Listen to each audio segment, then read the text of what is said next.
What is it that really separates a good translation from a truly great one? It's so much more than just swapping out words, right? It's about capturing a soul, a rhythm, a voice from a totally different time. So let's dive into this fascinating process and see how a piece of writing isn't just translated, it's completely reborn.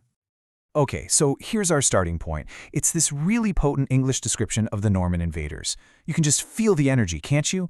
Phrases like swift as the birds of storm. I mean, the language feels direct, it's evocative, and it's just packed with action. And right here, this is the real puzzle. The goal isn't just to turn this into French. No, it's to turn it into the kind of rich, literary French you'd expect to read in a 19th century historical novel. And that, well, that takes more than just a dictionary. It takes real artistry. So, let's start by looking at the first attempt. It's a solid, functional translation. It gets the job done. Look, this first draft is perfectly fine. It's accurate. It communicates all the necessary information, and you understand exactly what's happening. But the goal here isn't just communication, it's elevation. It's missing that specific historical fire, that literary soul that we're really looking for. All right, now for the fun part. This is where the real magic begins. We're stepping right into the translator's workshop to see how these really careful, deliberate word choices can transform a text from something that's just good to something that's truly magnificent. In an early draft, to describe the Normans defiantly sailing right into a storm, the translator uses the word karageon, and it sounds great. It's wonderfully nautical, very specific. It seems to fit the scene of these sailors wrestling with their ship perfectly. But then, a collaborator in the workshop stops and asks a crucial question. A word can sound right, it can feel right, but if its technical meaning is off, the entire image just falls apart. This is one of those moments of critical precision. And here it is, the big reveal. Carger actually means to take the sails down, to reduce their exposure to the wind for safety. That is the exact opposite of what these daring Normans were doing. A single word choice accidentally turned these fearless warriors into cautious, play-it-safe mariners. So they swap it out for gonfler. This new word, meaning to swell or inflate, doesn't just fix the mistake. It paints this powerful, poetic image of sails bulging with wind, perfectly capturing that defiant spirit of the Normans. And this incredible level of detail, it doesn't just stop with verbs. Let's look at another fascinating debate, and this time it's all about a single adjective used to describe the front of the Norman ships. So the original English text says pointed prow. The translators are going back and forth between two French options, effilé and aigu. Now, on the surface, they both seem to mean pointed or tapered. So what's the big deal? The word effilade is all about the ship's physical shape. It's an aesthetic term. It suggests something streamlined, maybe even graceful. It's about how the ship looks. But aiguri? Whoa, that's a completely different animal.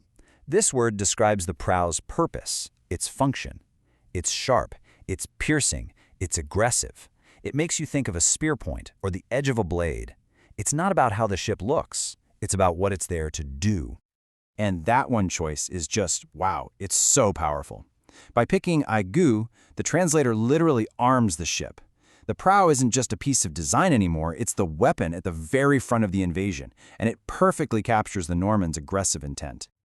Of course, this whole process of refinement goes way beyond just one or two words. True elevation comes from a whole series of these small, deliberate upgrades that, when you put them all together, completely transform the tone and texture of the entire piece. Just take a look at this. Brought about becomes birthed.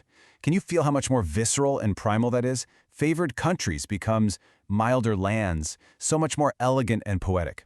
Simple terror gets elevated to sacred terror, giving it this chilling, almost mythical quality. Even something as simple as the mouths of rivers becomes the mouths, a classic phrasing that basically personifies the river itself. Each change is small, but the combined effect is absolutely immense.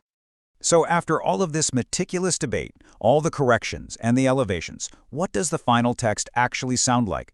Let's experience the result of this incredible collaborative effort. The final text describes them in these long skiffs with their flat keels, their sharp prows, which two great sails of a brilliant whiteness swelled with wind. You can just hear the balance, the rhythm, the sharpness of prow aigu, sharp prow, and then that final, powerful swell of the sails. The sentence itself practically moves like the ships it's describing. And this whole process brings us to a really key idea. This was never just about translation. The collaborators themselves actually call it transposition. It's the art of lifting the entire soul of a work, its feeling, its historical voice, its spirit, and placing it perfectly into a new linguistic home. So what's the big takeaway from all this? After this deep dive into the translator's craft, what can we really learn from this obsession with finding the absolute perfect word? Well, for one, it teaches us that creating something truly great is almost always a collaborative act. It shows us that every single word choice matters. It carries weight, it has an intention. And by thinking about function over simple form, like with the ship's prow, we can uncover a much deeper layer of meaning. The real goal isn't just to repeat words, it's to recreate an effect on the reader. And maybe most importantly, that masterpieces aren't just written, they're polished, they're refined, and they're meticulously crafted. And this brings us to a final, really inspiring thought. Whether you're a writer, a designer, an artist, or just trying to communicate an idea clearly, this whole process shows us that a first attempt is just that, a starting point. The real magic, the real art, lies in that passionate, collaborative process of refinement. So it makes you wonder, what masterpiece is hiding inside your first draft?